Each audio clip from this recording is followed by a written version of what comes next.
नमो तस्य भगवतो अरहतो सम्मा सम्बुद्धस्य। कर्म।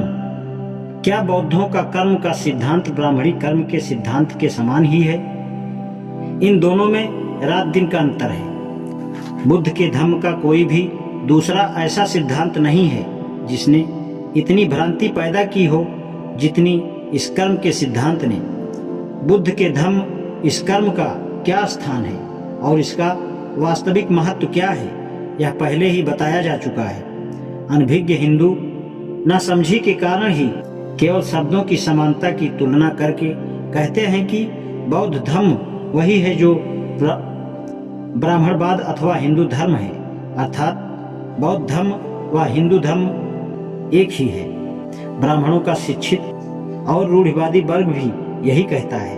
वे अनभिज्ञ जनता को जानबूझकर भ्रमित करते हैं और पथभ्रष्ट करते हैं। शिक्षित ब्राह्मण भली प्रकार जानते हैं कि बुद्ध का कर्म का सिद्धांत ब्राह्मणी कर्म के सिद्धांत से सर्वथा भिन्न है। फिर भी वे यही कहे जाते हैं कि बौद्ध धर्म वही है जो ब्राह्मणवाद या हिंदू धर्म है। शब्दावली की समानता के कारण उनको अपना झूठ तथा दूषित प्रचार करने में आसानी हो जाती है। इसलिए यह अत्यंत आवश्यक है कि स्थिति की गहन जांच की जाए।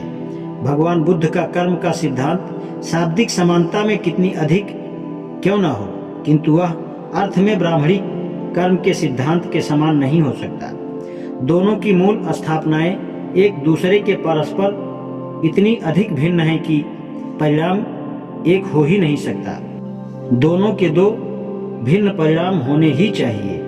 सुविधा के लिए हिंदू कर्म सिद्धांत के मूल तत्वों को क्रमशः इस प्रकार गिना जा सकता है।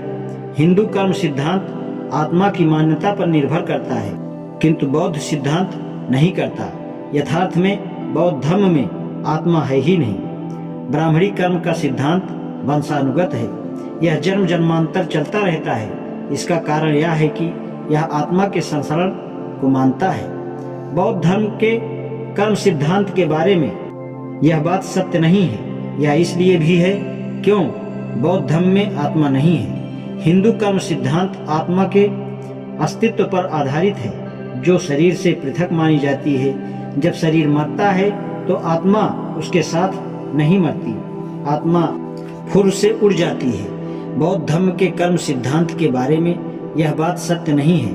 हिंदू धर्म के कर्म सिद्धांत के अनुसार जब व्यक्ति कोई कर्म करता है तो उसके कर्म के दो परिणाम होते हैं। एक तो कर्म करने वाला प्रभावित होता है, दूसरे उस कर्म का उसकी आत्मा पर प्रभाव पड़ता है।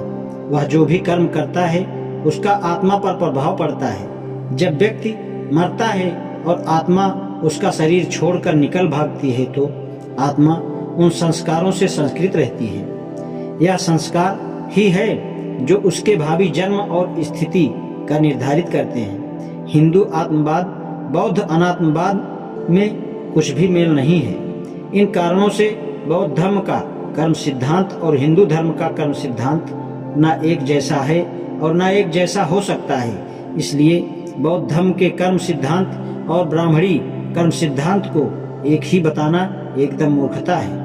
अधिक से अधिक यही कहा जा सकता है कि इस धोखेबाजी से सावधान रहो। आज इतना ही। नमो बुद्धाय।